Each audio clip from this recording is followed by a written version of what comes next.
Good evening, everyone, and welcome to the August 15th meeting of the Board of Selectmen. I'd like to announce that the meeting's being recorded and broadcast via cable television.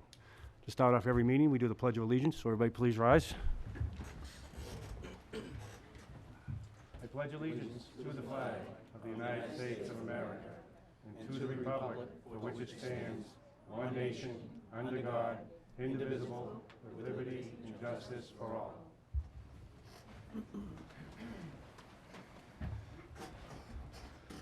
We got a full house tonight. A little unusual for the middle of August, but hope everybody's enjoying their nice summer. The first item tonight is a joint meeting with the Board of Library Trustees to fill the vacancy on the said board. So I'd like to welcome the board here for the trustees, but Mr. Calamari and company. If you want to, we first have to make a nomination for a chair for the joint meeting. If you like, you can nominate myself, and I'll chair it. I would be happy to make a motion to nominate you, Mr. Crawford, as the chairman of this meeting. A second? I'll second the motion. All those in favor? Aye. Thank you. So we have a vacancy, obviously, the passing of Mr. C.V. Bowden, and you have a candidate you'd like us to consider? We do. So given Mr. Bowden's untimely passing, we would like to nominate Janine Saldana to fill the remainder of his term to expire in 2018. That'd be great. Submit her for your consideration. Excellent. Well, Janine, welcome. Thank you. And if you'd like to step up to the mic, I'd appreciate it. Chairman, I believe the appointment is actually to the next annual town election, and then someone would have to run to fill the unfinished seat. This is until the, Yep. so this is Until April. for the short term? Yep. Okay. And then there'll be she'll be on the ballot to fill the remainder of his term. Okay, great. So Janine, we've gotten to know you very well over the years. You're the current president of the Friends. And No, I'm a past president. Past president, yeah. Yes, And yes. you have, But I'm on the Friends board. And you're on the Friends board still. Mm. And you've done a tremendous amount of work with the library and throughout town, so. I love libraries and I love Linfield. We've been here many years, so We appreciate all the time and effort you've put in. thank you. And I'd like to open up to my board members if they have any comments or questions. I just have to agree, you couldn't have a finer person nominated for this position. Someone's dedicated to Linfield, has been just a wonderful friend of mine and to many people in the community. So thank you for your continuous desire to serve Linfield. Thank you. I'd just like to echo those comments, and Janine, for all you do, and for what all your husband does. You really are pillars of the community, and it's great that you were able to step forward and take the time here. So look forward to you serving on the board, and congratulations prematurely, maybe before the vote, but I'm sure I have a good idea that you may win. Any other comments from the trustees or the residents that are here? Anything? No? Yes, Yes. Faith. We will proudly serve beside Janine on the Library Board of Trustees. We welcome her. We know that this is a very important time for the library, and it's nice to have someone on board who's going to be right there beside us, moving our project forward. Excellent. Thank you, Faith. Thank you, Faith. Well, with that, I'll take a nomination and a motion. I'll make a motion to appoint Dr. Janine Saldana to the Library Board of Trustees until the next town election. Second that motion? All those in favor? Aye. Janine, welcome aboard. Thank you for all the hard work. Thank you. Appreciate it. May I just say one thing? Absolutely. I would like to thank Bob Calamari and Faith, Ona Coakley, Russ Krugberger, and Rich Mazzola for nominating me to this position, and I'm filling the iconic series shoes. I'm not filling, I will never fill them, but I'm following. I'll do my best, that's all I can say. Thank you very much. I appreciate it. Thank you. Thank Thank you, you. Janine. Thank you. Next on the agenda, we have the kitchen and craft request to use the common for a farmer's market. Do we have the representative? You Tori? Tori, come up to the mic and introduce yourself. Sure.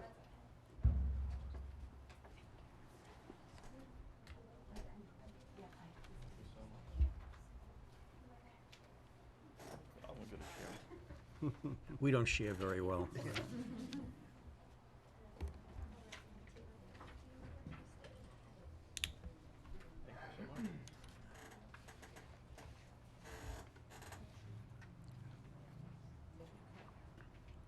I'll share with Chris, because you don't share very well. No, I don't. Also, a flyer from a market that I've organized. Thank you.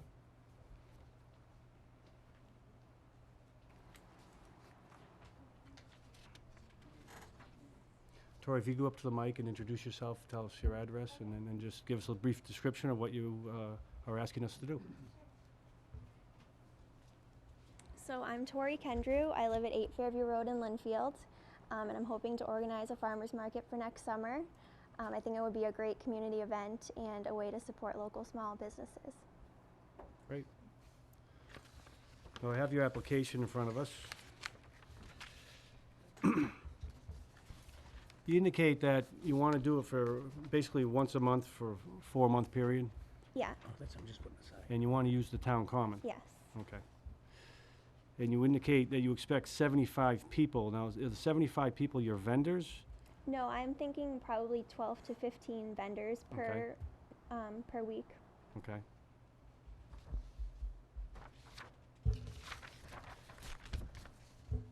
Alright.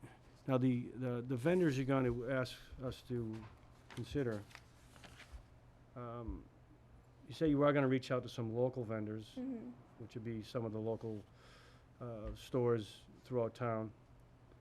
But you talk about both crafts and produce. Right. Now, who would be presenting the produce at a farmer's market? I do have some connections with farms in the area, Mhm. either that I've worked at or people that I know.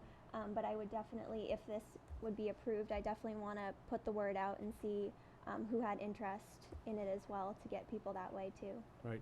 Is there any, I mean, I'm not sure if there's any, but is there any farming that goes on within the town of Linfield? Is there?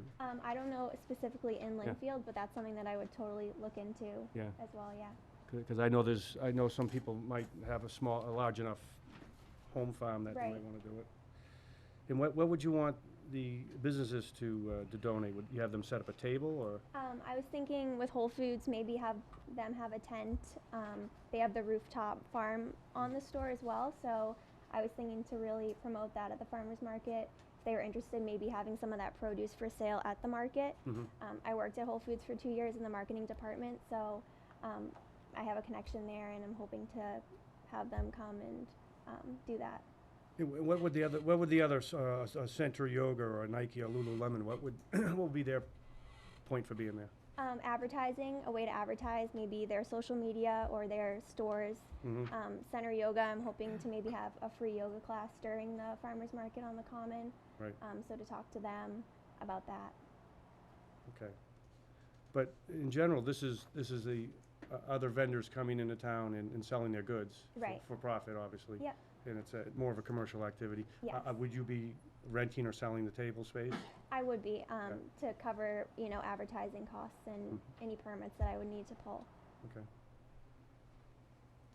I want to open up to my board members. Chris? Troy, can you speak a little about the experience you've had, maybe doing a farmer's market or other farmer's markets similar to the community like Linfield that have done this?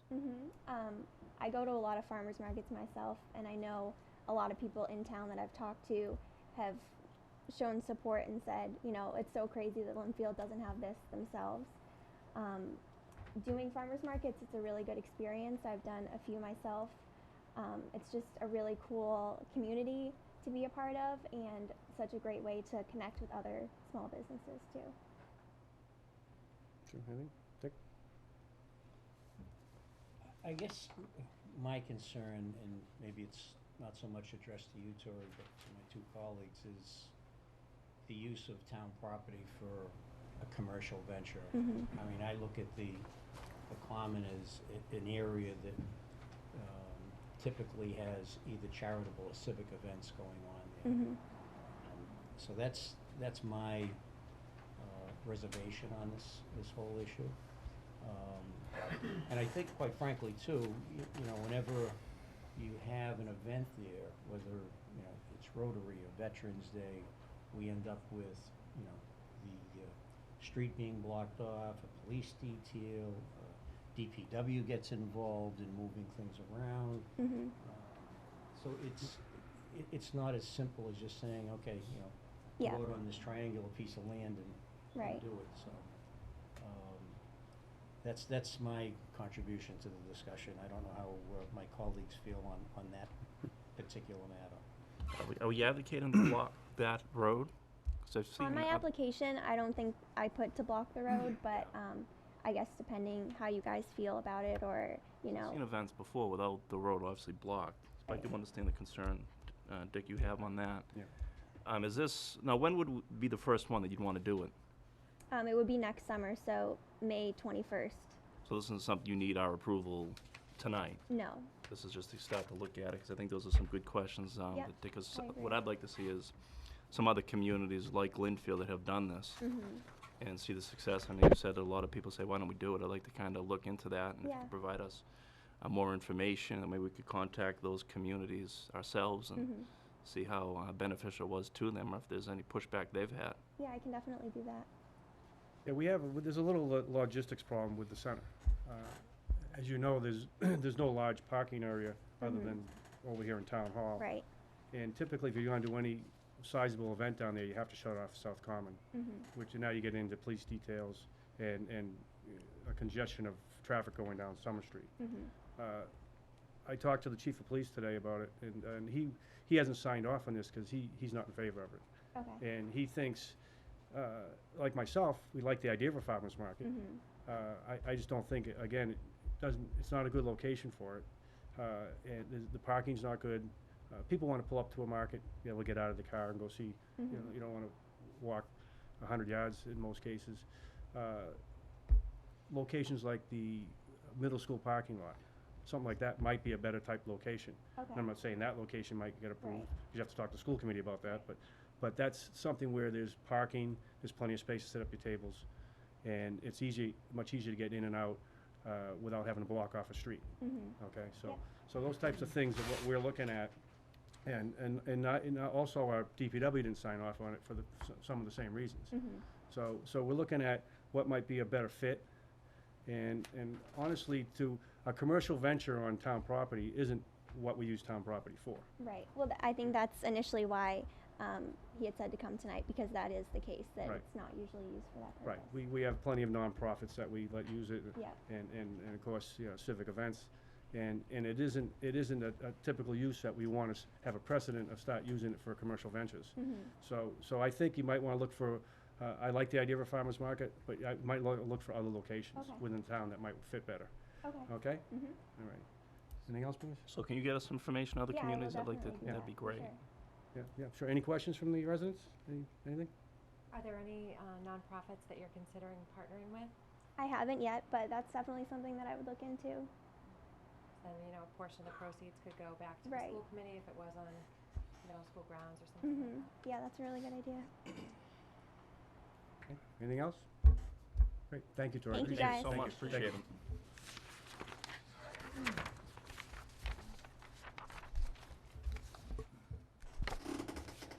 The next item tonight is an interview for our library building committee. Nick Connors. Not coming. Nick is not coming. No. Okay, Held up in Boston. okay. He's held up? Yeah. Okay. I think we're best off holding that over? Okay. We'll put that in the first meeting in September? He can make that meeting? Okay, so we'll hold that over. With the short time frame they're working with, I'd certainly like to get him on there.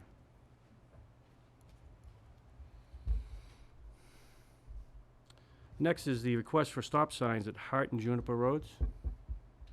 Mr. Mendez? Hi. How are you? Would you like to come up to the podium? I know you'd love to. Just introduce yourself, your address. Sure. Gary Mendes, 15 Kindlewood Road. Welcome. Thank you. Welcome. I appreciate the time and effort you put in to get the signatures from the neighbors, and it gives us a good idea that most of the neighborhood's on board with what you're asking. And I made a few phone calls to some of the neighbors that I know, because I was there for 17 years. So it was a similar tone. Okay. I think one neighbor said that he didn't think they needed it, but his like my kids are well beyond that age group of the school bus, but it's not only a school children bus stop issue. Right. It has to do with a lot of things, and I talked to some young couples that walk their babies through that area in the carriages, and they said it's challenging getting across Hart, particularly during rush hour time, either the morning or night. I don't know how often it is an issue during the day. I also spoke to Chief Breen, and he said, although he hasn't had any incidents there, I explained to him that the neighborhood is looking to prevent an incident, Right. not react after an incident happens. So that all makes a lot of sense to me. And we asked you to get the petition from the neighbors. You got plenty of them to sign on. So I'll open it up to my fellow selectmen. I appreciate that. I got a good amount of signatures. I also spoke to several neighbors in that area, and they thought it was a great idea. And something certainly with the school year approaching, and a lot of the kids in that area. And I'd like to certainly, hopefully, get this done tonight, so we can get ready for the school year. Great. Great. Dick? Well, I think the neighborhood has spoken, so thank you for taking the time and the effort to go out and get the signature. Sure. Jim, if we approve this tonight, how quickly do you think we could get some stop signs in place? That's what we have in stock of. Yeah. Well, I know we ordered some stop signs for the Homestead intersection several months ago, and those have not been put in yet. I don't know if there's been a back order of those, or...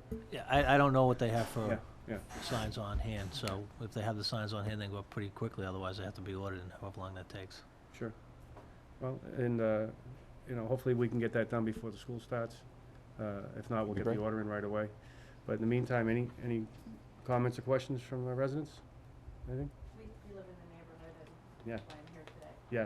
Yeah, excellent. 45 kids in the neighborhood, It's a great neighborhood. under the age of 15. Yeah, So, time wonderful. to get a stop sign there. Yeah, now, Hart's the bigger issue. Hart is definitely the Yeah. bigger issue, which has a lot more traffic. Yeah.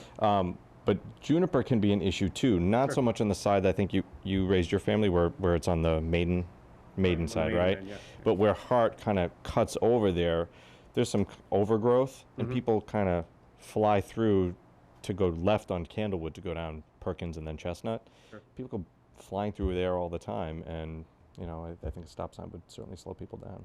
Excellent. Wow. And then that's what the petition spoke to, having the stop signs, as you discussed, right there. Right. I see that right there in the petition. Yeah, I don't see any reason why we wouldn't do both. So Okay. I think that's Thank good. you. So I'd take a motion from the board? Make a motion to put stop signs on Hart Road and Juniper Road at the intersection with Candlewood Road. Second that motion? All those in favor? Aye. Aye. Thank you very much for bringing that forward. Appreciate Thanks. it. Gary, Thanks. thank you. Thank you. Appreciate Thank it. you, Gary. Good night.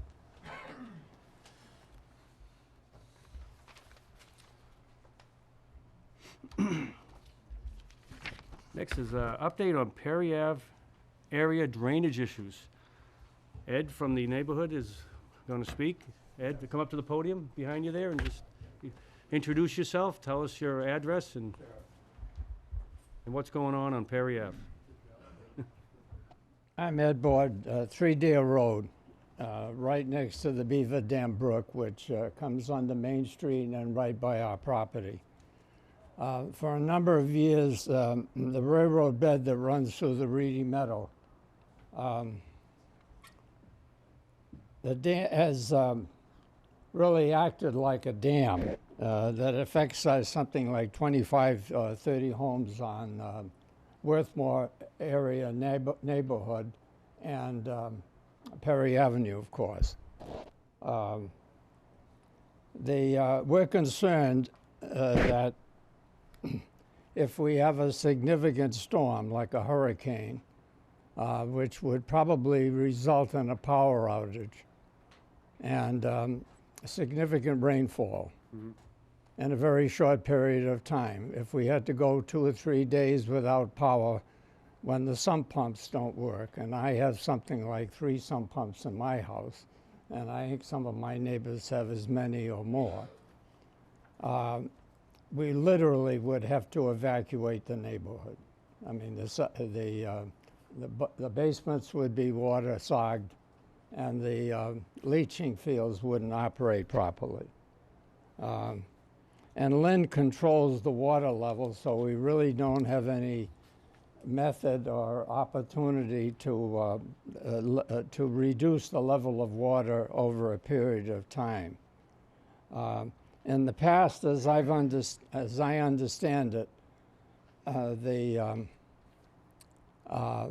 town officials have felt that it could be dealt with the Rails to Trails project. There's a feeling in my neighborhood that the Rails to Trails project might be questionable as to whether it ever gets accomplished. Maybe I could be wrong on that, but that seems to be the attitude. I think they felt that it could be cheaper to do it at that point, but even if it does get accomplished in the next year or two, I think it would be a good idea for the town officials to consider an option aside from the Rails to Trails project.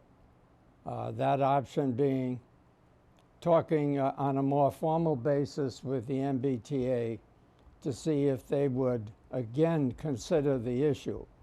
As I understand their position, is they do not wish us to do any excavating to widen the culvert, and it's only a 3-foot culvert that exists in that area. They wanted, I think, the town to assume complete responsibility for any environmental damage, not only for that area, but for the whole area in Linfield. We're concerned. And I have actually seen on a number of occasions the water level on the side of the railroad bed facing Main Street to be anywhere from 18 inches to 2 feet higher than the level on the Colonial or the 128 side. And I've actually seen the water spill over the railroad bed. That happened, I think, a number of years ago when we had something like 9 inches of rain over a limited period of a couple of weeks. But I haven't seen it since, but it has happened. So I think, again, I would recommend that we formally contact the MBTA to see if they will change their position. And I think it would be useful if the town council would give an opinion as to any responsibility that the MBTA might have, if any. Perhaps there's none, but I think that would be useful. And another option I think that we should consider is having the mass mosquito control people come in and do some brook maintenance from Main Street to the railroad bed. I guess you can't do it on the other side very well because then you get into another town. It might be more difficult. And if you were to consider that and put together a group of people to follow through on that, I'd be very happy to serve in that effort. Great. Thank you. Thank you, Ed. Appreciate it. Thanks, Ed. Thank you. Any other comments from the residents? Yes, sir. My name is Mark Driscoll. Can you come to a mic? You can, either one. Yeah. My name is Mark Driscoll. I live on 7 Worthmore Lane. Ed asked me to come to the meeting and speak. Sure. I think I first spoke with Charlie Richter 7 years ago about this problem and went out there. I'm an environmental consultant. I work on projects like this all the time. Sure. As Ed said, the head differential between the tracks on one side of the meadow and the other is severe. The 2 culverts that are there now are certainly undersized and not appropriate for what's there, and it doesn't allow drainage. If you look at this side of the meadow, you see lots of dead trees all along the edge. That's due to water level rise. Trees are actually drowning. So we're seeing that the forest area along the edge of the marsh is actually dying. That is habitat for threatened and endangered species, listed both in the state of Massachusetts and federally listed species. So it's a serious issue. There's also a very active beaver population out in the brook. Obviously, Beaver Brook is named for a reason. The problem is in Massachusetts, it's difficult to trap beavers. You need to get special permissions, you need to use certain traps, and there's certain methodologies. But because of that, what we have is some pretty good dams going up out there, and the beavers are actually going to those 2 culverts, because there's only 2, and they're damming them up, because they know if they do that, the entire brook is going to flood. I think it's well beyond time for the town to get involved and be proactive in this. I moved in 10 years ago. My sump pumps used to go on once or twice a week. I've burned through 8 sump pumps in 10 years. They're running constantly. The only reason they're not running now is obviously because of the drought. Even in the middle of winter, my sump pumps kick on. They should not be. We should not be having to deal with water level issues that time of year. So I do think this is a serious problem. It's one where, as I said, the town, I think it's time for us to get proactive and try to find a solution instead of waiting for all of our septic systems to fail. Because at that point, honestly, the town's been notified of a problem. I know of one neighbor who is just waiting at this point for his septic system to flood, and he's going to sue the town because he feels that action hasn't been taken. So, thank you. Thank you. Anyone else? Yes. My name is Leslie Miller. I'm at 1 Meadow Lane. I live next door to Ed, who's really been great with this issue.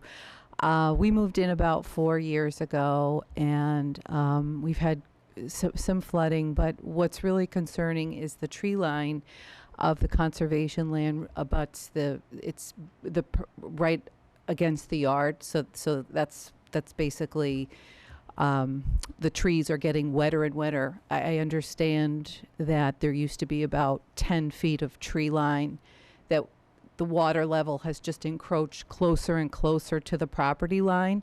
So now we have basically one thin layer of trees as a border between the property and Beaver Dam.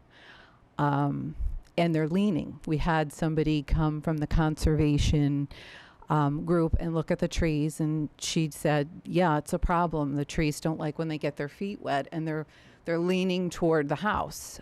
We only have about 30 feet between our back door and the conservation land. So I just want to support what everyone's saying. We're really seeing a problem in that corner of Linfield. Great. Thank you. Thank you. Appreciate it. Do I have someone over here? Sure. I live at 4 Worthmore Lane. Come up to the lane. Come up and introduce yourself. Hi, my name's David Badger. I live at 4 Worthmore Lane. I'm the farthest thing from an expert on this. I'm on the side closer to Perry. There's like conservation land behind my property. There's a little drainage pipe that runs from my backyard. It runs between me and the next door property. It runs out to the street. Apparently that pipe's getting clogged with dirt, debris, whatever. And I guess the whole drainage area, like you get like a, I don't know what it is, 12-inch pipe that's like half full of dirt, and that's backing all the water up. I can only vouch for, like, when the big rains come, my yard floods because that pipe isn't allowing the water to go out, so it takes like a day or two for it to subside. I mean, that's my experience with it. I know it's definitely a problem. Just that drainage pipe that goes out to this main road is just clogged. That's what it appears to be. And I guess the whole drainage that comes from that conservation land isn't draining properly. That's my assumption. I just can vouch for it.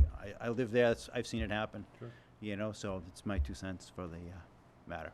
Well, I know when we studied the Fields project, we certainly looked at what the water flow was going to do to Perry Ave and the water tables there, because the water table's so high, we certainly didn't want to add to it. Yeah. And actually, what we were proposing would improve it, and at the time we were talking about increasing the size of the culverts. Okay. I think the MBTA property is a whole different situation.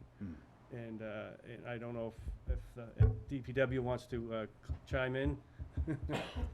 Charlie, you want to you want to chime in on this and tell us what the history's been and what obstacles we've run into? As Mr. Bod has spoken about, this problem's been going on since the late 70s, early 80s. He's been battling for years. The crux of the issue is the constriction in the Saugus River. The Saugus River, even on a good day, is running at a minimal pitch. So the town has attempted several times to approach the state to do this, to do dredging, to increase capacity of the Saugus River. Mr. Maney, back when he was town administrator back in the late 90s, tried to address this through funding he received from the state to do studying. He got to a certain point and received very little cooperation from people downstream, namely Saugus. And that kind of put the end to that drive for the dredging of Saugus River. Back around 2007, we tried to revive that effort. It was through a draft EIR. We sat down with all the parties involved, including the towns of Wakefield and Saugus, and the state, including the Army Corps of Engineers, National Heritage, Concom, and it became obvious that permitting would prevent any significant work to be done for any near future.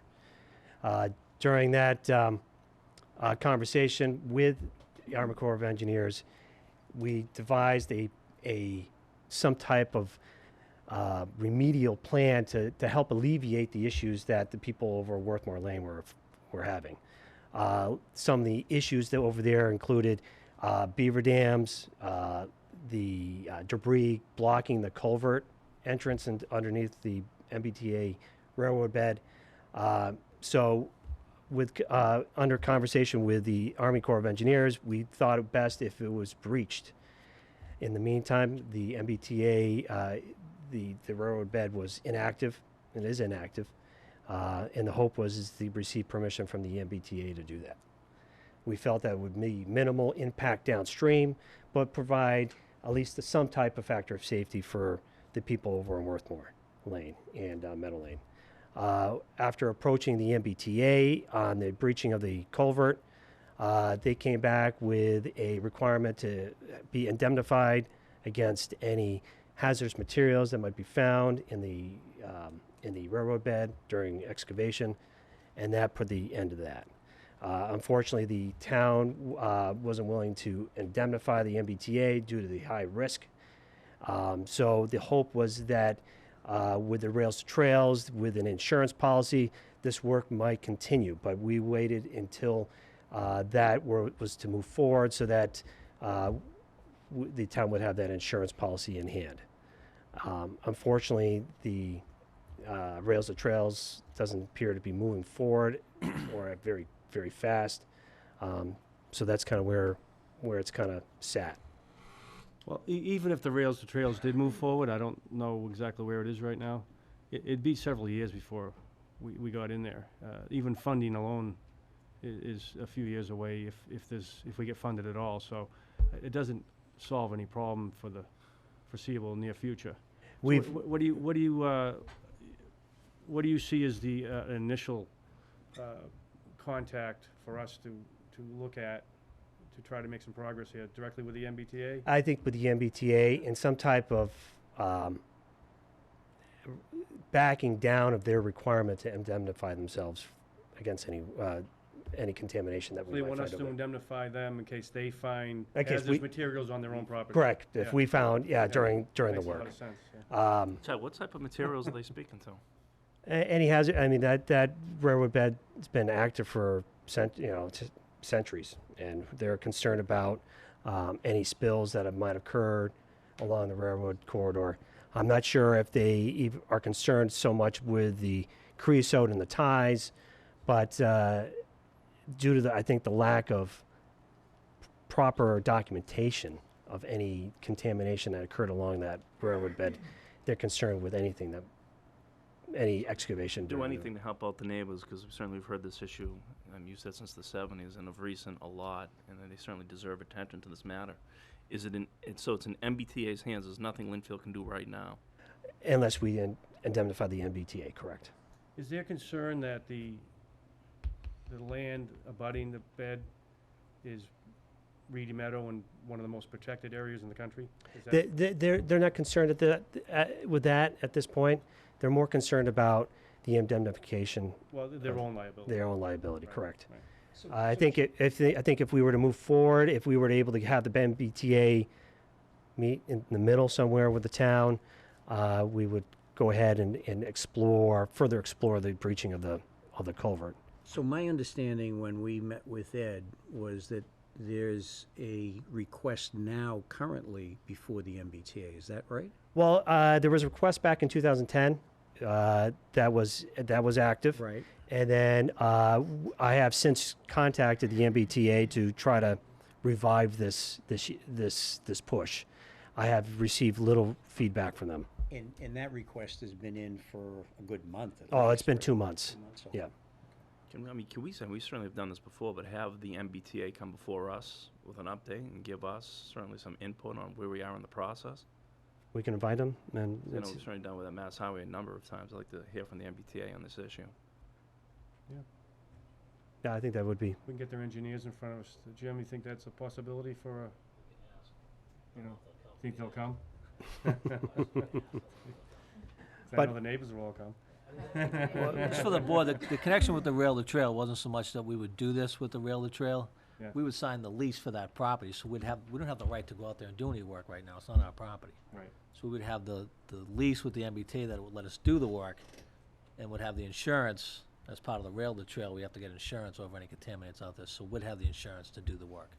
So if the rail to trail went forward and the town signed the lease, we wouldn't have to wait for the construction of the rail to trail to do any work out there. We could do that ourselves, because it wouldn't be funded as part of the rail to trail. We'd have to fund it ourselves. Right. But we would have the insurance and the right to go out on the property and do the work if we wanted to. Right now, we can't go out there and do any work. What is the, now, if the MBTA gives us that opportunity, what is the cost?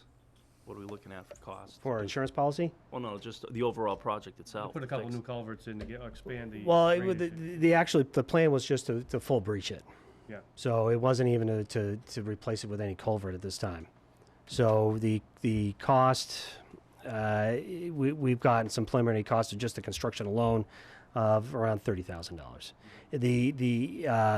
The remoteness of it makes it more difficult to get a proper cost on it, and then any additional, and then engineering and permitting on top of that. Do you see the remedies that you were looking at in breaching that bed as being a solution to what they're looking for? Well, that's one thing I want to stress is that it wouldn't be a real full solution to the people over in Worthmore.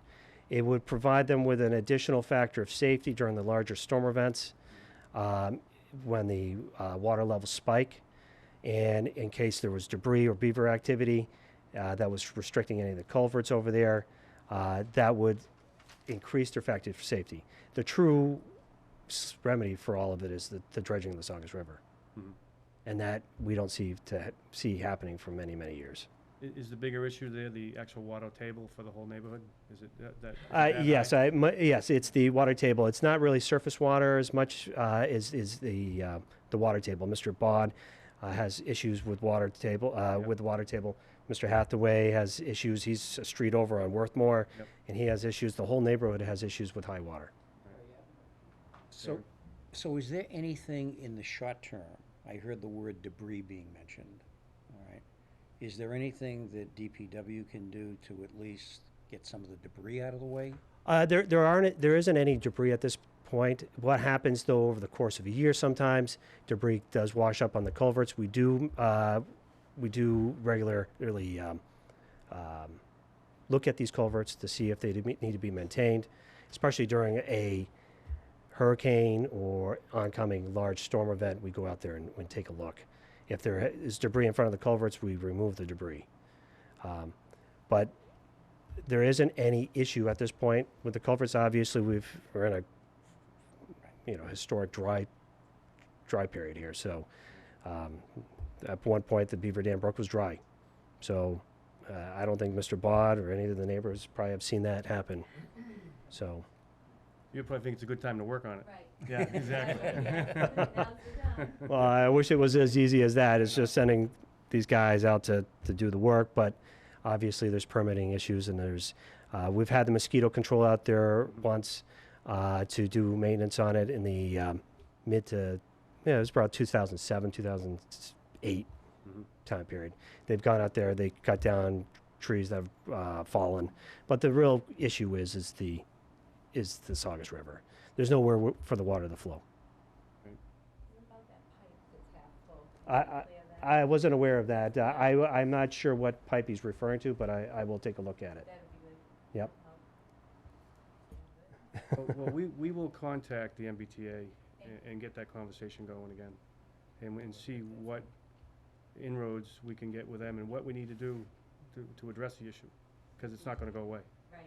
And right now, obviously, it's not an issue, but, you know, that's short-lived. So we'll contact them, we'll invite them to come in and talk to us, so we can talk to the whole board. You know, in the meantime, We'll get 'em in. you know, we'll get an answer from them. And then our town council's here, and he can certainly work on the legal end of it. Yeah, Mr. Chairman, if I could Yeah, if you'd like to, sure. Tom Mullen, I'm the town council. I've had a lot of involvement with the Rail to Trail program, and I see a strong analogy here. For years, towns went to the MBTA and said, let us put a Rail to Trail project on your rail bed. And the MBTA said, sure, provided you indemnify us such that as soon as you put in a shovel, you are responsible for absolutely any environmental hazard that is found anywhere on this roadbed. And no town could afford that. So the legislature came up with a nifty solution. They passed legislation that said, MBTA, if a town gets a certain kind of insurance policy, which is relatively cheap to get, then you shall sign a lease with them and you will not require an indemnity. That's the only way that these rail to trail programs have begun to flourish. What I think this situation cries out for is a similar fix, which would have to be done by special legislation. I think you want to ask your state legislators to work on legislation that would say, MBTA, there's a problem in your roadbed causing this flooding. Fix it. Or if you don't want to fix it, then permit Linfield to go in and fix it at its cost, provided only that Linfield get that relatively cheap insurance policy I mentioned, and without signing an indemnity. Right. So Well, we'll pursue it under that format and see if we can get them to the table over here. Would you be willing to sit in a meeting if I can get them over here and at Oh, least, sure. at least a preliminary meeting before we did a full-fledged public meeting? Sure. Yeah, great, thank you. I think following up, though, on what Tom is saying, we should probably involve Brad Jones's office in this whole thing. Oh, there's no question. Yeah. Right. Yeah. I'll contact Brad tomorrow. We'll start trying to get to the bottom of this. Yes, Mrs. Gavroche. I think the solution to a lot of these streets in Linfield is because the street I live on has 4 storm drains. What happens is the pine needles, the rocks, the leaves, everything goes into the storm drain. And where does it go? In these people's cellars or their driveways or whatever it is. Those need to be cleaned before, in the late fall, before the snow comes. That's what the problem is. Great. Yeah, and the plows cover over the snow onto the storm drain. Well, what good is that? Thank you, Linda, I appreciate it. Okay. All right. Ed? Brad Jones's office says, in fact, I have a letter from him indicating that he would be willing to help the town in the event we have further difficulties with the MBTA. Excellent. I think the special legislation is definitely the route to take. I have a very good rapport with Brad. We talk quite often, and I'll bring this up to him. And I'm just afraid that we're overdue for a hurricane. Let's hope you're wrong. Hope not. Any other comments or questions on the drainage issues? Well, thank you for bringing that Thank you forward. so much. And we'll let you Okay, know. thank you. Thanks for And bringing that. if you could, whoever you want us to contact, it would be Ed? Yeah, would you leave your phone number and everything with Bob? And you got his contact information? Great. Yes, yeah. More than once. How many times? Great, thank you very much. I appreciate it. Thank you, appreciate it. Thank you. John, make sure you get the location of that pipe. Yes. It's a great solution. Well, if we can get it to work, we gotta get everybody on board. Tom's take on it was interesting, too. That's a great, put that forward. Request for extended holiday hours at Market Street. Nancy, how are you? Nancy Horn, the GM up at Market Street. So you're asking to extend your holiday hours the same we've done the last 2 years? Correct, yes. And without any changes. We're asking for the Thanksgiving through January 1st, opening at 7, closing at 11. You indicate that not all stores are going to use it, but many will. And Typically, the center hours they fall somewhere in between, but never repeatedly 7 a.m. to 11 p.m. And this has worked well the last 2 years for the holidays? Yeah. Yeah, okay. I don't have any issues with it, questions? I just can't believe we're talking holiday hours already. I try to get ahead It's of it. 95 out. Talk about hurricanes and holiday hours. Dick, anything? No. No? Any comments or questions on the holiday hours? No? I'll take a motion to approve the holiday hours as presented. So moved. Second? All those in favor? Aye. Aye. Nancy? Thank you. Thank you. Thank you. Nancy.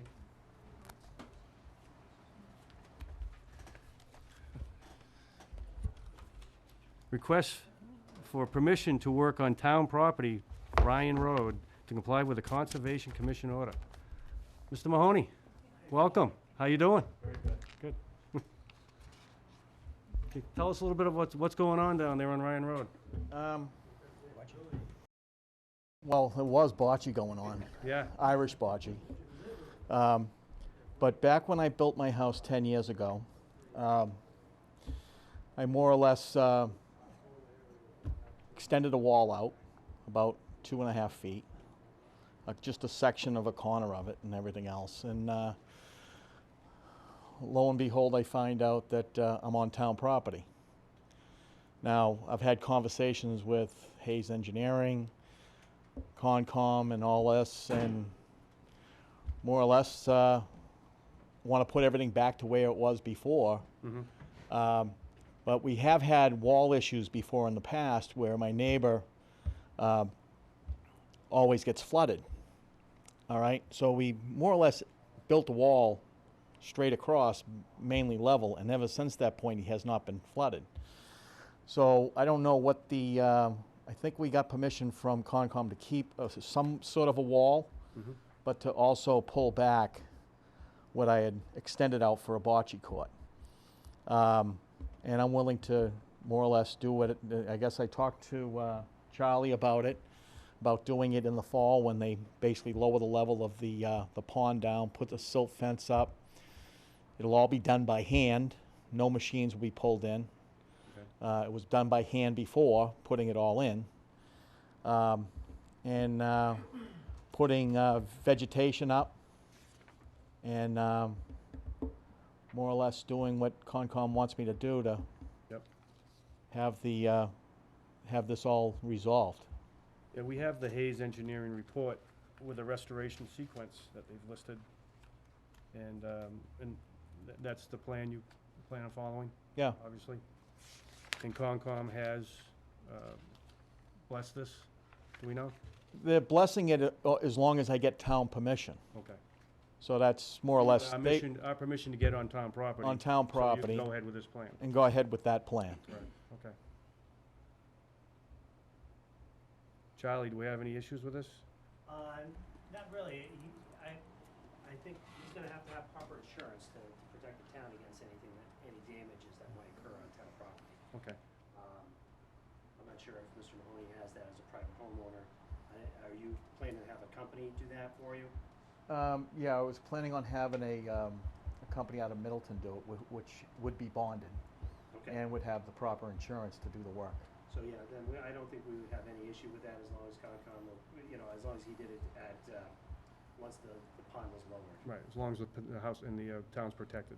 Yeah. So when does the town lower the pond? And sometime in November. In November. Base it on the weather. Is that lowered down so people can do restoration work in the front? Correct. Yeah, okay. And more as well as flood control. Flood control, sure. Excellent. Well, any other comments or questions from the board? No. No? Dick? Just, Charlie, who oversees the compliance? Is that strictly Concom, or is that a joint effort? That would be with Concom. I would expect that they would have as high as standards as we would with any issue with town property. I think they would be very protective. Well, they would follow up on that, make sure they get an insurance certificate. Okay. Yeah. Okay.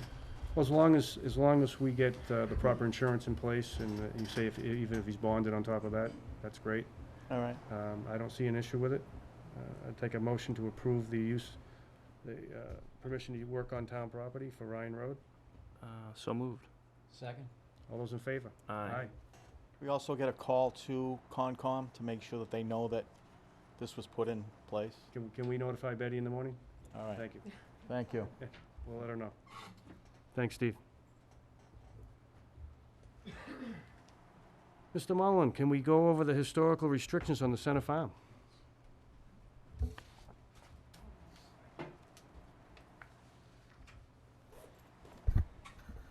So the Historical Commission has at great length worked on a set of restrictions for the Center Farm property.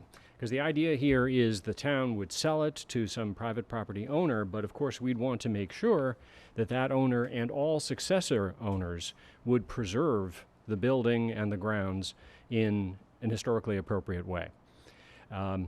You may know that under Massachusetts law, deed restrictions can't last longer than 30 years unless you jump through certain hoops. And one of those hoops is an historic preservation restriction can last in perpetuity, provided it's signed off on by the local historical commission, you, the selectmen, and the state historical commission. So the historical preservation restriction before you has been approved, again, after a lot of consideration by our local historical commission. We'd like your approval, and then the next and last step is to get the approval of the state. Then we're going to include this restriction in an RFP that we would issue. Now, let me just go over the highlights of the restriction. The owner will preserve what is called the front facade. Basically, that's everything you can see from the street. It is going to be a perpetual restriction. He has to maintain the grounds in neat fashion. There are to be no new utility lines, no change of colors without the Historical Commission's approval. The land may never be divided or subdivided, nor condominiumized. The building cannot be raised or demolished or allowed to be to deteriorate, absent a calamitous event. There can be additions and new structures as of right, but only if they are directly behind the building and not visible from the street, and they may not be any taller than the ridge line of the structure that connects the two buildings. I don't know if you can visualize it, but there's a building, there's a barn, there's a ridge line on a connecting building.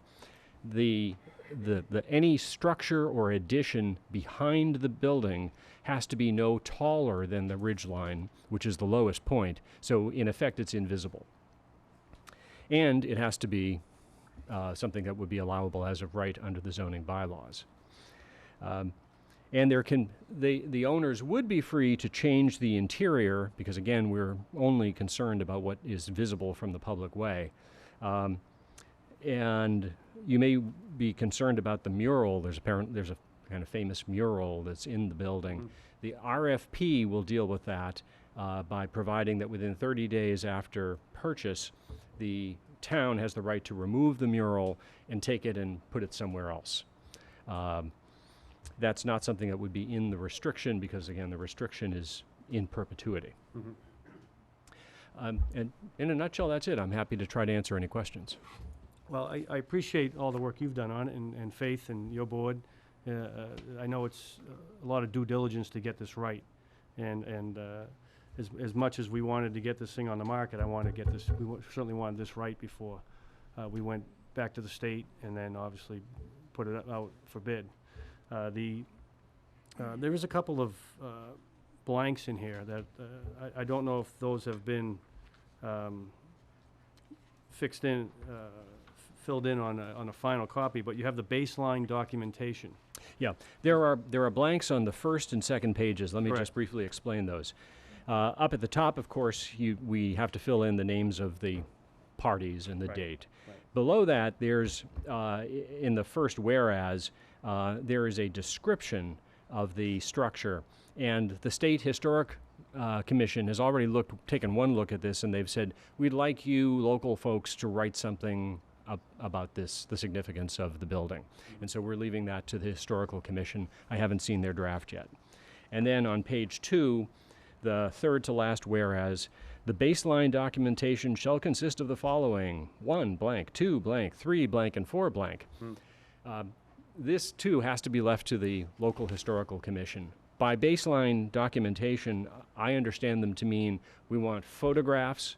If we've got drawings, we want elevations, we want any kind of documentation at all to show what this building looks like right now. And of course, the owners are going to be held to the standard of keeping to that baseline documentation forever. Sure. Hasn't this already started with the State Historic Commission? They've already asked for some of this baseline information? They have. Yeah. And Faith, do you know if if your board is going to be voting on any of this tomorrow night? Do you have any idea? Well, Yeah. I believe there's going to be another vote tomorrow evening. Yep. Okay, at our 6:30 meeting at Yep. the Davio's boardroom. We did indeed vote previously, but we're going to do a final review. Okay. And I think some of these items are in progress. Photographs have been taken. Mm-hmm. I believe Steve Tedisco has worked on elevations, but I don't know if we have those finalized at this point. And I Okay. hope to find that out tomorrow night. Okay. So, as far as the restrictions go, the baseline information isn't really our concern here. It's restrictions I think are great. I think it serves the purpose of what we wanted in this preservation agreement. And it's clear to anybody that's responding to the RFP of what the town wants. Right. So the baseline information could be added in afterwards, whether it's 5 pictures, 10 pictures, or whatever historic data they want. I would hope that it is added in before we do the RFP. Well, I would like to see it before, but Right. if we're looking to move this along and have us approve the restrictions tonight Right. that are in place. I don't think there's any I'd need like for to you to move on see that, it. and then if we can see the baseline information later on, I'd like to have that brought before the board Right. once it's in place. Yep. But I think the restrictions are pretty much exactly what we were hoping for. Mhm. And, I don't know if any questions from my board members? Chris? No. Dick? No? Anything from the residents? No? Great. Well, I'd take a motion to approve the historic preservation restriction document as presented. So moved. Second. All those in favor? Aye. Faith? Mr. Chairman, Yes. can I just make a few Go ahead, comments? go ahead. I probably should have done it before you did your vote, Do you want us to take it back? No. Oh, okay, all right. Okay. It is with utmost care and consideration that the Linfield Historical Commission has deliberated upon the proposed historic restrictions for the beloved Center Farm over an extended period of time. We clearly have felt a mandate from more than 500 people who came out to support saving the property from development more than 2 years ago now, and who once again affirmed their desire to see that property returned to private ownership earlier this year. The Center Farm is part of the Meeting House Common Historic District, and as such, it is the goal of the Linfield Historical Commission to maintain its characteristic facade and the front yard view to all who traverse the roads through Linfield Center. It is the iconic view that our town folk love to see, and one that connects us deeply with the incredibly rich heritage of our community. Gone are the favorite homes on Chestnut Street, the Beebe House, the Perkins House, and Haywood Farm, sadly. The message from the community has been loud and clear that the front facade and the front yard view of Center Farm, so clearly representing a long-time favorite scene in our community, must be maintained without additional structures, while the interior may be modified and the back of the building modified, while not exceeding the ridgeline of the connector between the house and the barn. The Linfield Historical Commission, of course, wishes to be consulted as changes are anticipated. It is part of our mandate as commissioners to protect this building.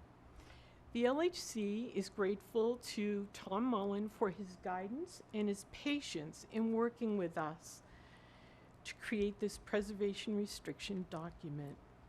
It is true that we took a vote on July 11th, and I believe we're voting again tomorrow night. If there are minor modifications, that may well happen, but perhaps it's a reaffirmation of what's already been voted upon. If approved by the Board of Selectmen, this historic preservation document will go on to the Mass Historic Commission for review. So we thank you all for your patience. In the end, even though it's taken a very long time, longer than any of us anticipated or would have wished for, I think we'll be happy and that we can all live with ourselves that we've maintained this historic property. So Great. thank you. Thank you, Faith. Thank you, Faith. Faith, if there aren't any modifications, if there are any modifications or changes to this whatsoever, could we please find out immediately or Absolutely. send something to the town hall so we know? Because I'd like to know, because we've responded and approved this document, Yeah. and we'd like to see any amendments to it. By Wednesday morning. And I appreciate you offering to take the mural in your house and store it there until. All right, that was nice of you. Thank you, Mr. Chairman. All right. Okay, thank you. Next item, Mr. Boudreau, resignation of the DPW director. I inform the board, I have been notified by the DPW director that he will be resigning his position. His last day of work will be September 9th. I want to thank Andrew for his service to the town and wish him good luck in his future endeavors. Well, thank you, Jim. I also would like to thank Andrew for his 2 years with the town of Linfield and wish him all the best. And is it possible that you could briefly go over what the town process is from here out, the posting of the position and what we're looking at for turnaround? Sure, the process is really very simple, because this is a board appointment, so it's not covered in the bylaws or the charter. We will have an advertisement ready, it'll go out this week. We'll make it a short turnaround. We have the one from last time. We're gonna tweak it a little bit, make a couple quick changes, get on the newspapers, give a 2-3 week turnaround for people to get them back in, and we'll be accepting applications until the position is full. So if you can get that out in the next day or so. Yeah. We looking maybe the end of August as Yeah. the turnaround time? Mhm. So we can take applicants and do our due diligence and interviews at that time? That's the plan. Okay. Because if he's September 9th, we need some time to get somebody on board. And, but obviously, don't want to leave it open. There'll be a, most likely a little bit of a gap between Andrew leaving and the new person coming on board. Right. So we'll have to deal with that at the time. So is end of August, what you just mentioned, when everything, well, when we're actually starting to receive? That's when they'll be due. That's when they'd be due? Yeah. Oh, all right, so that's pretty quick. Yeah, we'll give them 2 weeks, 2.5 weeks. And that goes out into the MMA and. Yeah, we'll get in the local MMA papers. and local papers, yeah. Yeah, Great. most people looking for these jobs look at the MMA. Chris, anything? No. Okay, great, thank you. The board would have to actually vote to accept the resignation. Before you vote, can we actually say something, maybe? Sure, you can. I was gonna allow you to speak, just introduce My yourself. name is Nicholas Goodwin. I live at 44 Homestead Road, and I'm also a employee at the DPW. And I've worked for Andrew for the past 5 years for the city of Newburyport and the town of Linfield. And Andrew was proven to be respected and well liked by his employees as well as residents. He is he's made many much needed changes to our department over the short 2 years he's been here, and I think this decision is irrational, and the people behind the decision, I believe, aren't really in touch with what we do on a daily basis. And that's all I have. Thank you. No, thank you. Anyone else? Yeah, John Leonard, DPW employee. I've been working for the town for 14 years. In that time, the past 2 years under Andrew's leadership, I've seen a huge difference in not only how we do our jobs, but also morale with the guys I work with. I think you're making a mistake accepting his resignation. That's about it. Okay, John, thank you. Anyone else? Kevin Race, Highway Department. In 2 years, we got more equipment than we've had in the past 15 years. I've been there 12 years, and he's been a stand-up guy to all of us. He's been fair to us, and I'm really sorry to see him go. And I'd really like him not to see him go. I appreciate that. Thank you. How you doing? Victor Grant, Highway Department. Yeah, I just wanted to say he has been here for 2 years. There's been a lot of improvements. He has done a lot in his short 2 years he's been here. Just let him know, the board know, that there's been there's a manpower problem, and it doesn't seem to change. The manpower hasn't changed here since 1987. We have 15 DPW guys. We get spread very thin, and it's very hard to get everything accomplished, and I just feel he's taken a hit for us.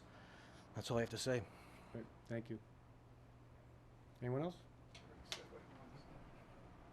Guys, thank you. I appreciate it. I appreciate the loyalty. So Jim, what do we need at this point? We just need a vote to One accept. needs to vote to accept his resignation. Okay. Make a motion? Make a motion to accept the resignation of Andrew Lafferty. Second. All those in favor? Aye. Aye. Thanks, guys.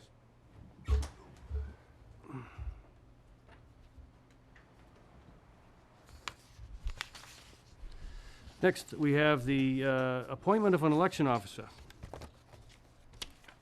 We've got a, oh, no, No, you skipped. I skipped some. Oh, Tom. Tom. Can you, this came in on Friday, so it didn't get on the agenda, but can you go over the latest decision on the 3 registered voters versus the Board of Selectmen case that was going through the appeals court? Yeah, this is very welcome news. You'll recall that in January of 2015, the board was sued by 3 registered voters of the town challenging an open meeting law issue or series of issues. Basically, all of this came about as a result of the process employed to appoint Mr. Boudreau as the new town administrator. And the 3-member panel of the Court of Appeals unanimously ruled on Friday in favor of the town on every issue.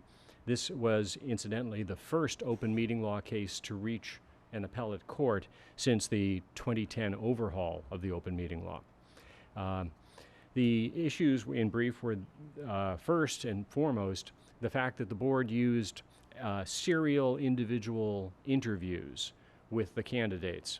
That is, instead of interviewing each candidate in public, having all 3 members of the Board of Selectmen talk to the candidate, each individual selectman met separately with each candidate and did not share their impressions of these candidates with other selectmen until they actually got to a posted meeting. There's absolutely nothing illegal about this. There's no deliberation, which is what triggers the open meeting law, and yet the plaintiffs contended that the open meeting law should be construed to require public interviews. The appeals court denied that contention out of hand. Then, too, there was a question of the adequacy of the notice for the meeting. The notice of meeting where the vote was taken to appoint Mr. Boudreau said merely update on town administrator search. Well, the reason that it said update is that the chair at the time thought they were just going to update to get an update on the search process. And because the selectmen had not in fact deliberated outside a meeting, no 2 selectmen knew that 2 of them agreed on the basis of their individual seriatim interviews that Mr. Boudreau was the best candidate. Once the discussion got underway, it was clear that at least 2 and maybe all 3 members of the board believed that he was. So what was the point in going forward with still more process? The vote was taken at that time. The takeaway from this is, under the open meeting law, the notice of meeting should set forth what the chair reasonably should anticipate is going to come up. And the fact that something else comes up doesn't mean that it's a bad meeting. It just means that things happen. And at the time that the chair set the agenda, he didn't know that there was actually going to be a vote because he had no way of knowing that any 2 selectmen agreed about who was the best candidate. And finally, there was a question about whether the complaint by these 3 registered voters was properly handled by the board. Here, actually, the court went further than I wanted them to or asked them to. I told the judges, look, it's my fault. I thought that it was a perfectly appropriate way to handle these cases is that if there's an open meeting law complaint that comes into the town, I, as town council, will just take it. I'll investigate, I'll write up a report, and I'll send out the report to everybody, the complainant, the town selectmen, the attorney general. And I said the attorney general's office has construed her own regulations to require that the board of selectmen consider each complaint in open session. You can delegate to me, but you've actually got to take a vote to do so. And I said, we have now adopted that process, and you'll recall we've done that ever since. And the court said, well, Linfield's doing it right now, and we can't say for sure that they did it wrong in this case. So, again, so on the whole, an extremely gratifying result. Great. Thank you, Tom. I appreciate that. Okay, thank you. Can I just add, that's welcome news for the community. Jim, what is the cost of defending a case like this for the town of Linfield? I know this is not the only one we've had, but I think we've had a number. I mean, I can get those. Actually, we did those not too long ago. I just don't have them in Can I front of me. get I'd like the list of what this is costing the town of Linfield. I think this is just one that has reached this level, but I'd like a cost of these cases and these certainly these there we go, to get Mr. Mullen involved in, like, you know, what it's cost the town of Linfield in total. Yeah, I would have to look it up. I mean, we did it. We did it. It's not necessarily up to date the last couple of months, but yeah, we can get you that. So how many of these these similar cases have we had before the town? Ballpark. Yeah, when I submit my monthly bills, I always have a summary sheet, and there's an entry there for open meeting law complaints, so it would be a simple matter of adding those up. I'd like to know the total, and I'd like to know the total cost to the community of Linfield. Okay. Thank you. Tom, thank you. Okay, thank you. Thank you, Tom. If I might add, he skipped one part of the decision that I found at least a little bit humorous, where they actually found that one of the registered voters was inappropriate. I don't, Tom, you tell us the term so that... The term 3 registered voters comes from the requirement of the statute that in order to challenge an open meeting law decision, you need 3 registered voters to sign on to the complaint. And one of the 3, turns out, had not been a registered voter during much of the time he was complaining about. So the court said there's no standing to complain about anything until that person became a registered voter. Really cut into what the 3 of them had a right to complain about. Great. Next up. Now we have the appointment of an election officer. We got a letter from Trudy, our town clerk, asking us to add Ann Volkovich of 177 Chestnut Street as an election worker. She'd like to get her on, especially for the November 8th election. And I know Ann's a longtime resident. And if we don't have any other questions or comments, I'm going to take a motion to add her on as an election worker. I'll make a motion to add Ann Valkovich as an election worker for the town of Linfield. Second. All those in favor? Aye. And Ann, thank you for volunteering. Our meeting schedule for the rest of 16 and 17. I know we're going to have some conflicts as time goes on. I already have one for the 27th of September. The 26th of September, I'd like to change to the 27th. I know. It's always you. Chris and I, we just... No, Chris has got a couple. Yeah, we can. I have a couple that may be conflicts I might have to change during the year, so I'm comfortable with leaving it as is. But I think, as we've done this year, it's been helpful. So That if we need to reschedule. The September 26th, I need to change to Tuesday the 27th. Can you see if that's available? I will. Yeah, make sure. That's also the closing of the warrant, which we're going to open tonight. So, does that one day make a difference? Yeah, that's what I was just... Check. We'll see if that one day makes a difference. Yeah. Do we need to make a We vote can on do this a tonight? conditional vote if they can't check it. Yeah, we can do it. We can do it. usually that one day won't make a difference, I Yeah. believe, Yeah, because we can't post it until, even if we do it on a Monday, the earliest we could post would be Tuesday. yeah. So if we did Tuesday, I don't think it's gonna make a difference, because I think we always plug in an additional 14 Okay. days. I gotta be out of state that day, so, It's a 14-day posting. okay. Town meeting is on. Any other changes we can Yeah, well, work as we go, work out as we yeah. go along? That would not be a problem for posting, if we just move it one day. Okay, thank you. Other than that, I think the rest of them are fine for right now, and like I said, we'll as we go. Okay? Thank you, Phil. All right. So as of right now, so that brings us to the opening of the fall town meeting warrant.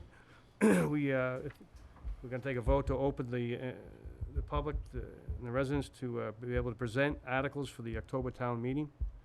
So I'll take a motion to open the town warrant. I'll make a motion to open the town warrant. Second. All those in favor? Aye. Anybody that wants to get an article on the warrant for the October town meeting can now present that to Town Hall.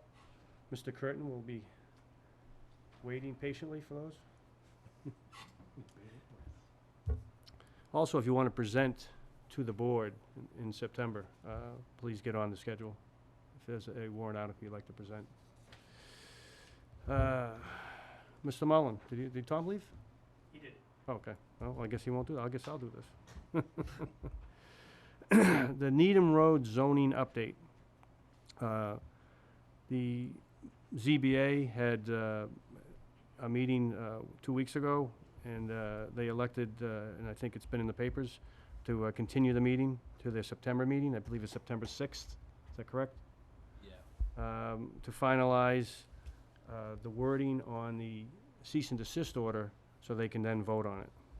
So I believe that's all we have for that at this point. Anything else from the board members? 9/13 is the next meeting. The 13th? Yeah. Okay. 9/13.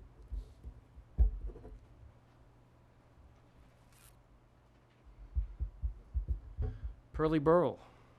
I'm just gonna join the since they're on this side, but this prop, and if I have any comments, I'd like to be able to make them, so I'm Sure. gonna join the audience. Thank you, Chris.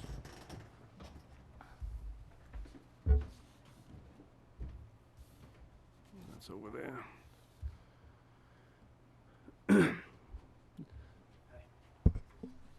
As we all know, the Pearly Burl property's been a thorn in our side for 10 years.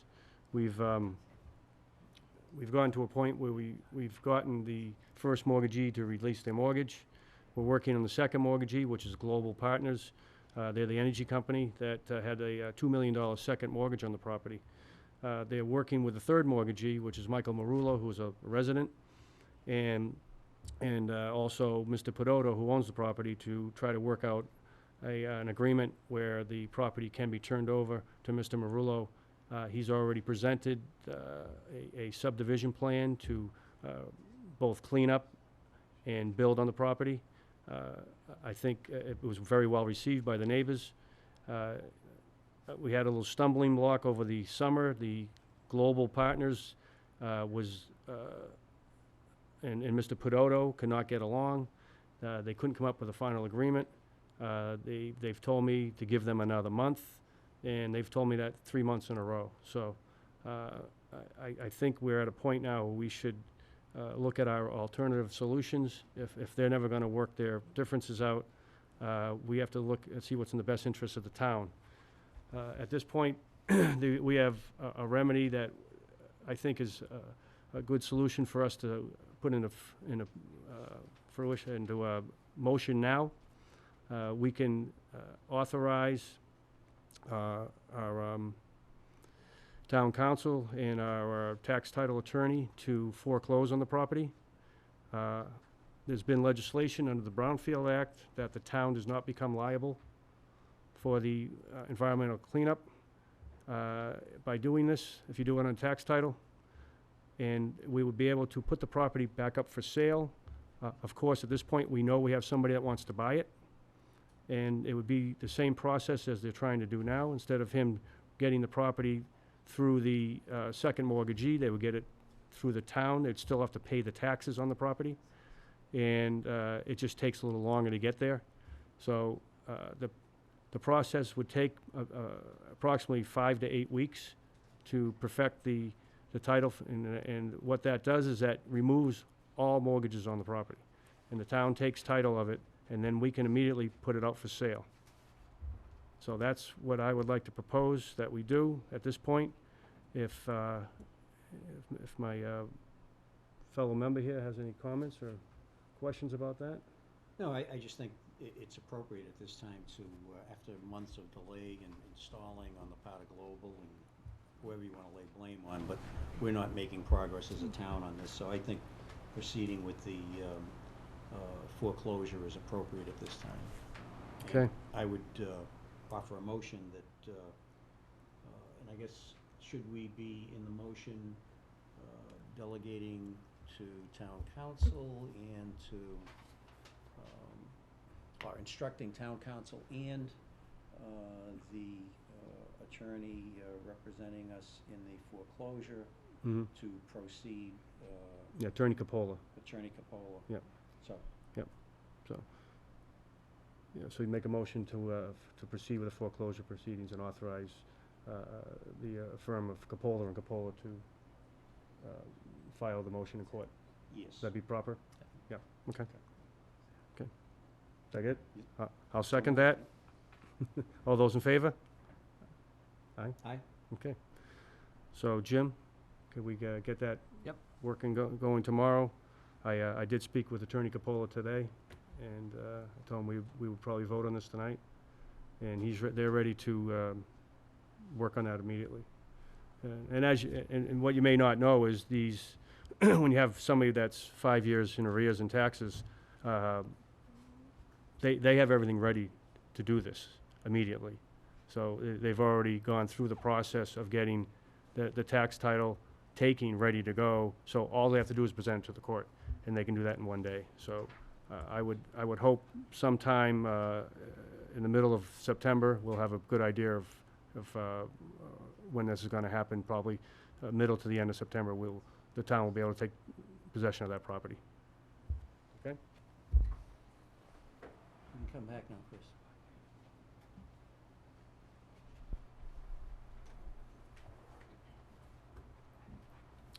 Jim, can you give us an update on the community compact? We had the two items, financial software and consultant for the CFAC.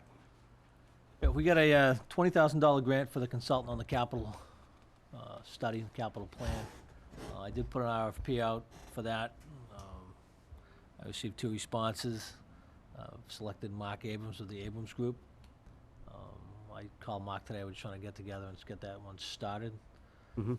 We got another $5,000 from the state to help us with our technology. The board talked about transparency, and I'm actually working on it's not actually a bid, but just something that we can send out to consultants to see what they're gonna charge us for the process, so that one's in the works. So the 5,000 is not the consultant, total consultant fee, it's, That's what they're gonna give us. okay. So, But we could go for more anything, money. anything beyond that, we have to come up with ourselves, right? Does that anticipate a consultant, or is that for the purchase of the actual package that we're gonna? That's for a consultant to help us come up with policies and ways to implement transparency. Okay. So, and we've already put money in the budget if we're gonna either purchase To purchase. the Munis Yep. product or the ClearGov or whatever. Yeah, we we've already decide put that on. in the budget, so Yeah. once we get to that point, we can just go ahead and do that. Do you have, now, this Mr. Abrams, who's gonna help with the CFAC presentation, how soon do you think you have him on board? I hope to get him on board today, but I couldn't get hold of him, so fairly quickly. Hopefully tomorrow? Yeah. Yeah, great. And this is the fiscal 16. We apply for this in fiscal 16, so we should be eligible to apply for additional Fiscal community 17, compacts in right. 17, yeah. Okay. So, And we're trying to schedule Lieutenant Governor, aren't we, Bob, Yes, they're to gonna. sign that? so has there been any thought given to what the fiscal 17 grant application would be? I have not. I mean, we talked about the first one. I don't know what the board will. Can we apply for the same one for the CFAC to keep him around? 'Cause I don't think that's gonna go I don't away think so. in any near future. You gotta go to a different best practice. Yeah, I don't think they're gonna fund the same Okay. one twice. So we should probably look at what other areas that they offer this. Yeah, and you can go online to the state website and find it, and it'll show you all the community compacts, what they've funded, what people have done, what people have Right. looked at. Yeah, these two are Some obvious, what we're ideas. already working on, but. Yeah. I mean, I don't know if there's a benefit in moving early on in the fiscal year now where there are funds available for sure, as opposed to later in the fiscal year. I would just feel better if we could come to consensus, over the next Yeah. month or whatever as to how we proceed. Bob, can we put that on the agenda for the second meeting in September? And That's we'll, a Tuesday? It's gonna be a Tuesday, and see if we can,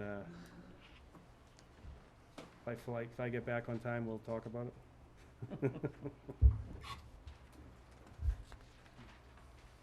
Next item's a public comment period. Any residents like to make a public comment? Yes, no? No? Okay, thank you. We have some town use facility requests.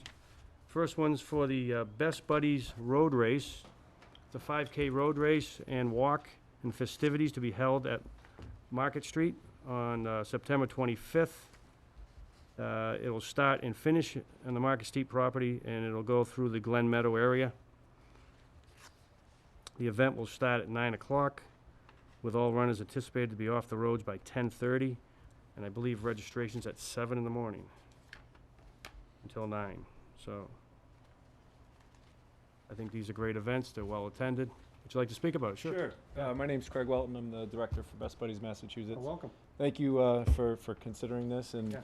this will be our second annual event. Follows the same footsteps, I guess no pun intended, same footsteps as last year. But we have been in touch with Chief Breen. He's aware of the event. Defer to him in terms of number of police to have day of. Last year we had motorcycle detail ahead and behind the runners and walkers. All of the walkers will be self-contained within Market Street property. It'll only be the runners that are out on Linfield roads. Excellent. Yeah, I talked to the chief about this with the other topics today, and he has signed off on this. I asked him if there was any incidents or issues with it last year. He said no. He said it went very well. I hope it is just as well attended this year, and maybe even better. Yeah. You said you expected at least 500 participants? Yeah, we had about 500 last year. Yeah. And we actually, this past year, just opened a Best Buddies chapter at Linfield High School. So we're hopeful that a lot of families and participants in the local community will come out.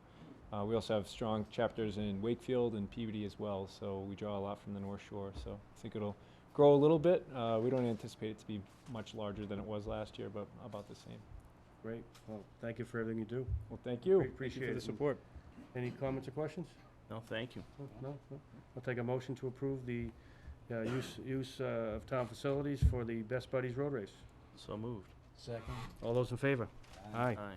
Best of luck with it. Thank you Thank you, Craig. Good luck. Thank you. Thank you.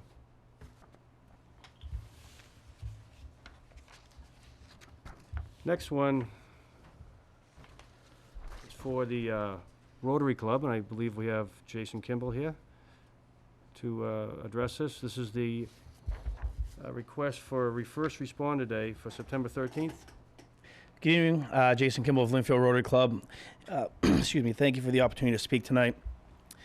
With what's been going on with, September 11th and recent action towards various police departments, us at Rotary Club, we're talking about how we can honor our first responders. I've had an opportunity to speak to some of you individually, the fire chief and police chief, and with the Rotary Barbecue Chicken now gone, we kind of wanted to create a fall event. We figured First Responders Day might be a nice annual event that we can do to show support for our first responders. It would kind of be a gelling of how we've done Memorial Day, Veterans Day, and the barbecue.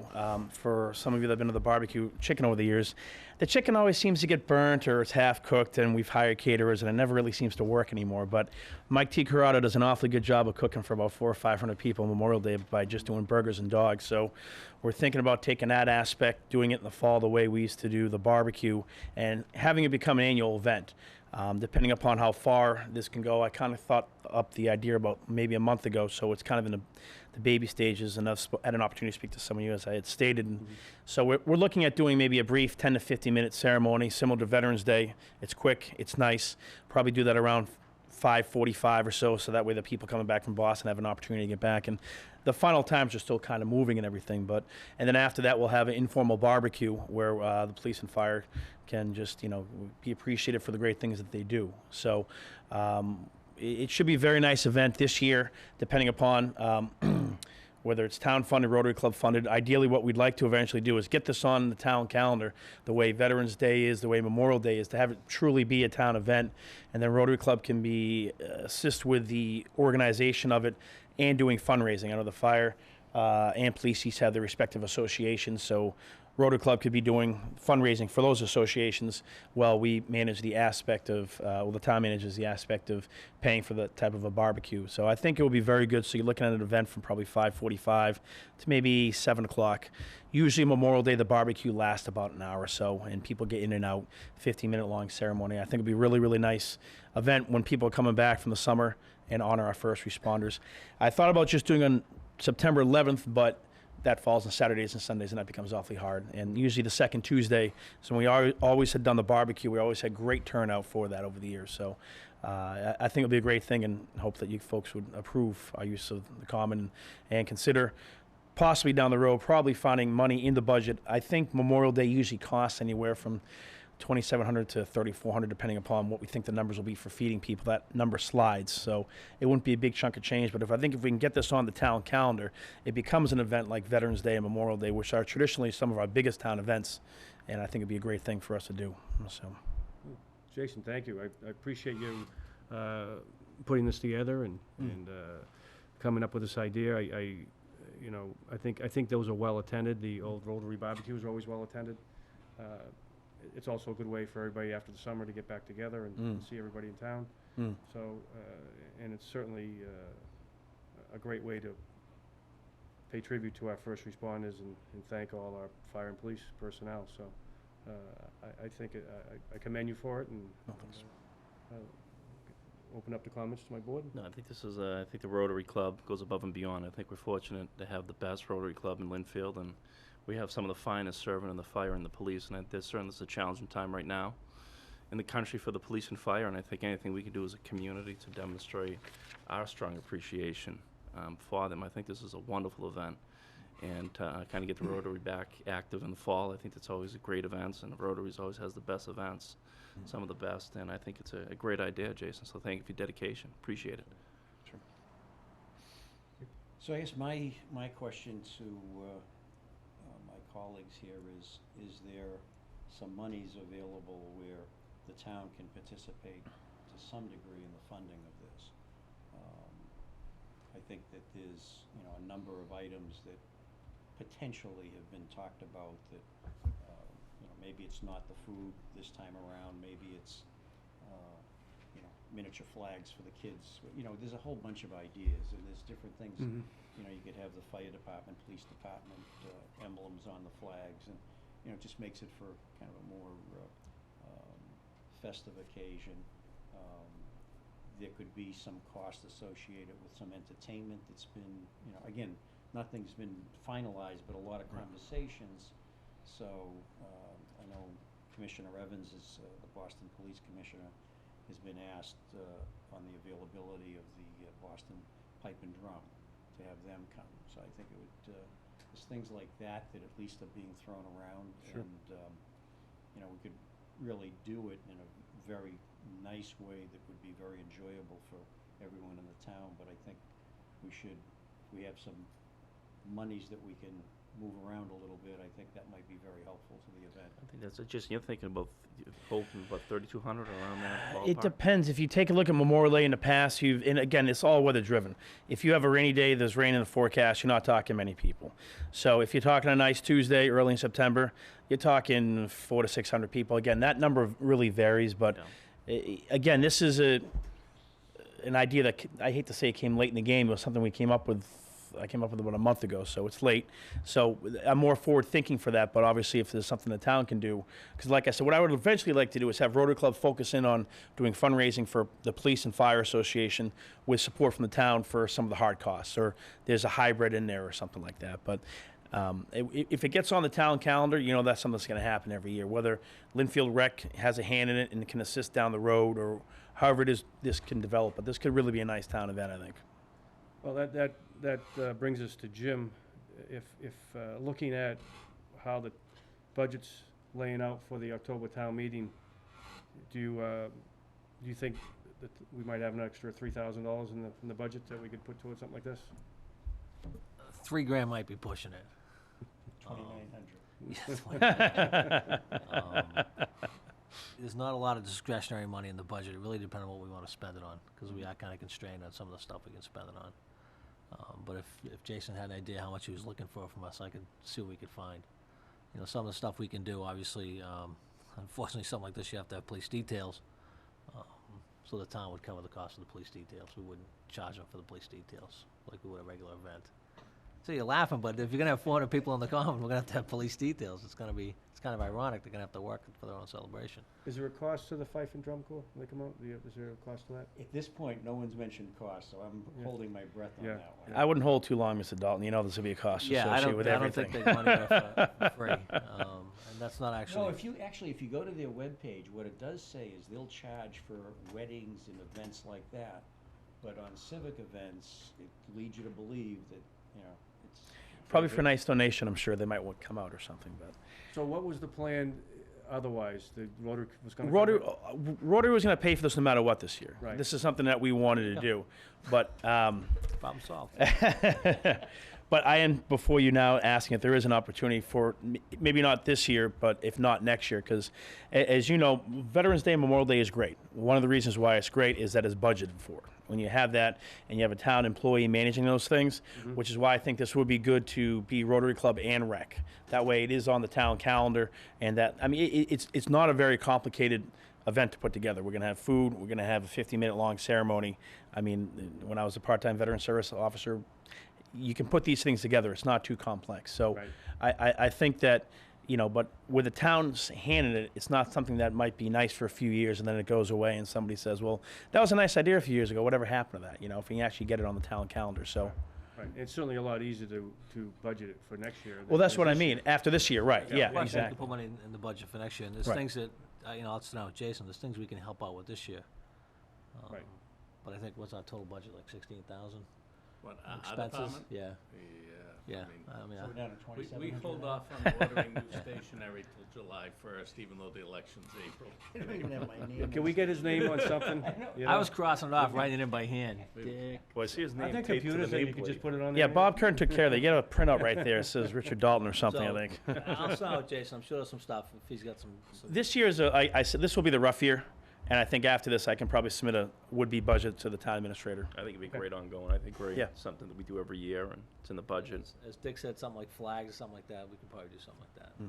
I think that'll become a permanent Yeah, I think it'd be a great thing annual for the town. event. Right. It's easy to put in the budget. For next year. So we'll hold on his nameplate and we'll get flags. Right. We're gonna order Dick a We nameplate. get all new nameplates. Paper nameplate? There you go. We got to pay for those bagpipers somehow, you know. He doesn't need letterhead. No. We're gonna get the board iPads, but those are out the window now. All right, Jason. well, Thank you very much, Thank you. everyone. Appreciate Appreciate it. it. Thank you All for your right. service. Yeah. Well, I'll take a motion to approve the September 13th from 5 to 7 for the Rotary Club request for a first responder day. So moved. Second. All those in favor? Aye. Next is approval of our minutes for July 18th. Any comments or questions on that? I reviewed them, they're fine with me.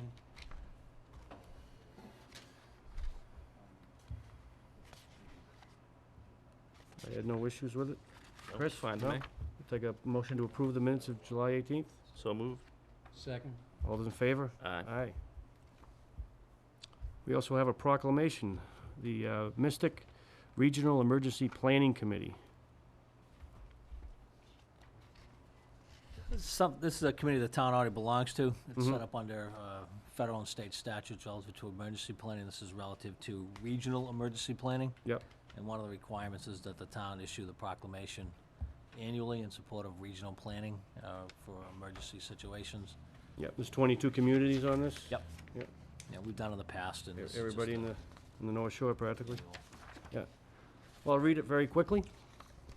Noel amend by these presents that whereas the provision of local emergency planning is mandated by the Federal Planning and Community Right to Know Act of 1986, thereby creating the Massachusetts Energy Response Advisory Council. And whereas said advisory council has designated each municipality as the local emergency planning committee. And whereas municipalities are authorized pursuant to Mass General Laws, Chapter 40, Section 4A, to enter into intermunicipal agreements. Whereas the parties to this agreement wish to coordinate and meet to investigate the parameters of an agreement that may be entered into pursuant to Mass General Laws, Chapter 40, Section 4A, for the provision of joint local emergency planning services. And whereas the parties of this agreement desire to work cooperatively to negotiate a mutually acceptable intermunicipal agreement for the provision of such services under Section 4A of Chapter 40 of the Mass General Laws. Now therefore, the undersigned communities acted throughout their respective executive offices do hereby proclaim as follows.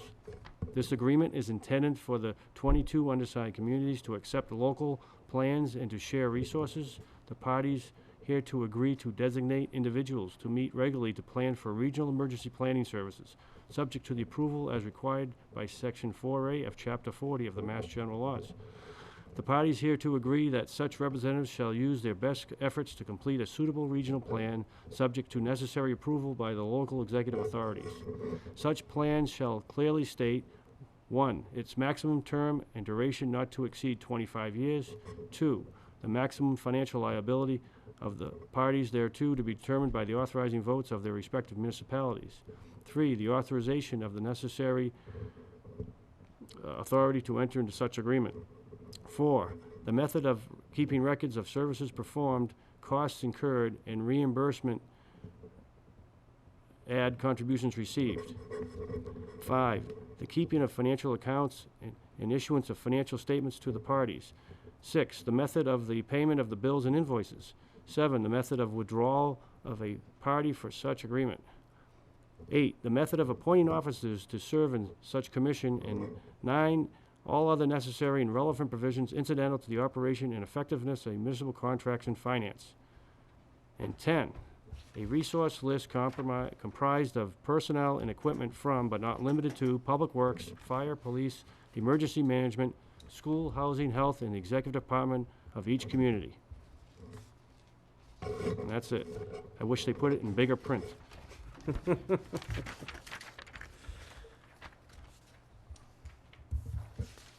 The last item we have tonight is we're going to go into an executive session on the Mass General Laws, Chapter 30A, Section 21A, 3, to discuss collective bargaining strategies of which an open discussion may adversely affect the town's negotiating position. Before we adjourn for executive session? Yes. I'll entertain a motion. I thought Mr. Mullen would cover the issue of the other open meeting law complaint. Okay. But did not. And I think it's just worthy for us to note that the Attorney General has informed Mr. Terranova that his complaint was dismissed. Okay. And that was a letter dated July 22nd to him and Town Council. Great. Just one other thing real quick. People driving down by the South Fire will see a trailer out back with Maya, Mass Interlocal Insurance Agency, on the side.